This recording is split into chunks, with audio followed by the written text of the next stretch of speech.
Now, rather than giving a dog a bone, broadcaster and environmental activist Chris Packham is transitioning his two dogs, Sid and Nancy, to a plant-based diet during veganuary. I never know how to quite say it, working with a vegan dog food brand, Omni.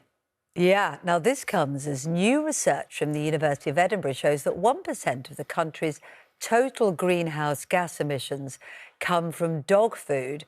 So how effective is the new diet? Well, Chris and his poodles, Sid and Nancy, join us now. They're very well behaved, Chris. I'm very impressed. At the moment.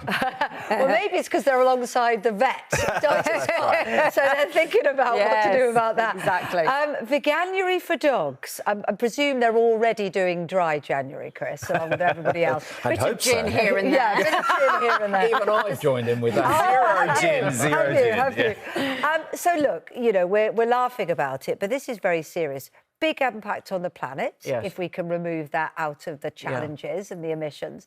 But how do the dogs fare with this? Well, this is the first thing we think about. There are a number of things to discuss. Welfare of the planet, welfare of farmed animals, of course, welfare of humans and welfare of the dogs.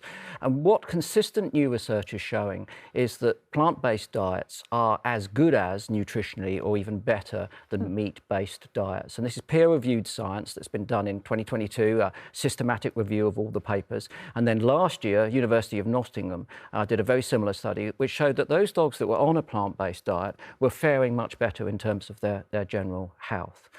It does need to be a well-formulated diet, though. That's my worry, you see, because I wonder if people are going to just go for a cheaper one and it won't be well-formulated and they won't be as conscientious and focused as you. I think it's one of those things where in the past people would invent their own dogs' diets at home, but the diet that we're working with has been put together in a lab. And what's critical to say, it's not where the proteins, the amino acids, the fats, the vitamins and the rest of the nutrients come from, it's that they're in that diet. So if it's properly formulated, as this diet is, then the dogs should be as healthy or healthier. Well, that's your argument, Chris, but can you imagine what our viewers are thinking this morning? Well, you don't have to imagine, because they've got in touch. I bet they have. Can I say putting the cat among the pigeons? Was that too many, too many mammals in one studio? Is it a vegan-based pigeon? Yes, exactly. Now, listen, and I think lots of people will be agreeing with John on X. He's very detailed. Dogs' intestines are not long enough to digest the majority of vegetables successfully, he says. Dogs are descended from an animal which was almost entirely carnivore. The owner has a choice. The poor animal doesn't. This is animal cruelty. Right. Well, that's pretty extreme, isn't it? I don't think that it's animal cruelty, particularly if it's done in an educated fashion. First things first, I think I want to premise the fact that anyone that chooses a vegan-based diet, I think, is doing wonderful things for the planet, because it's a far smaller carbon footprint than it is if you are a meat eater. That said, I would agree that dogs, by nature, are omnivores, so they eat meat, and cats are obligate carnivores, so they must eat meat. So dogs naturally, being omnivores, would have meat, but also have other things. Yes, and a lot of the time they actually eat some of the plants whilst they're digesting the carcass of the animal that they've eaten. I suppose the key question is, can this be? Is it right for dogs to be vegan? I mean, I was saying yesterday, we call these fangs. I've got two of them, very big ones, canines, right? Yeah. Because that's what they're there for, to rip meat. Well, they were there for that 33,000 years ago. But the dogs were domesticated from wolves, which are principally carnivores, but still consume vegetable matter, 33,000 years ago.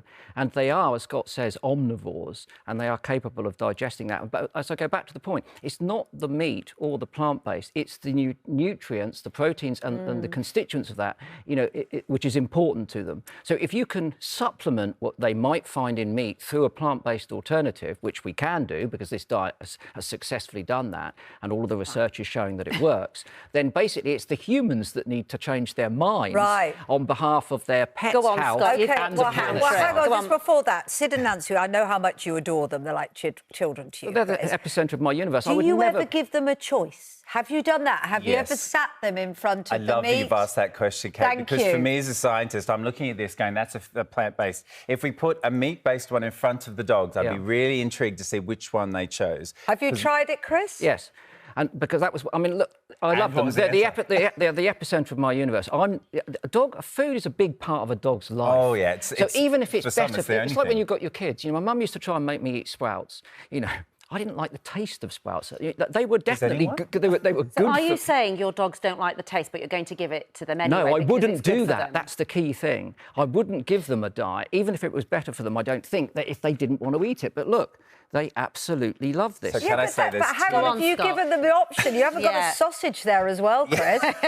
Hey, you're being very naughty about this. This is brilliant. I think if you had a sausage in this, I think we'll be holding them back potentially. Absolutely. So can I just say two things? So as a vet, we need to make sure that animal welfare is paramount, and so making sure that all the building blocks of nutrition are there.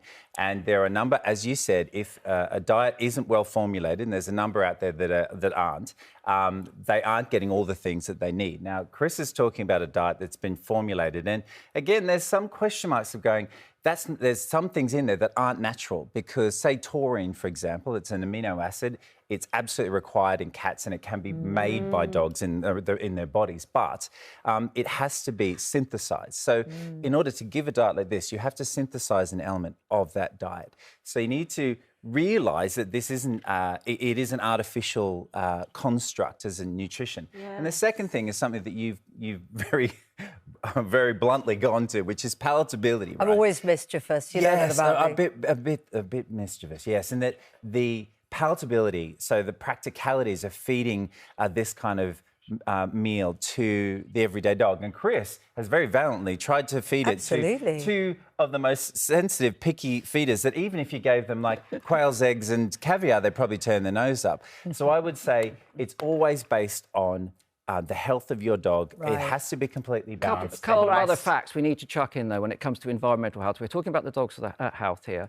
We're in a climate breakdown, loss of biodiversity crisis. We need to change our habits to protect our future and the future of our planet, OK? All right, well, lots of reaction from our viewers this morning, Chris. 6 billion animals are slaughtered to feed our pet dogs across the world every year. And if we transition them to a plant-based diet, we could feed 449 million more people. That's the cost of a meat-based diet to dogs on planet Earth. Chris, you always give us something to talk about and think about. You. Thank you very much indeed. indeed. Thanks, and thanks to Sid and Nancy.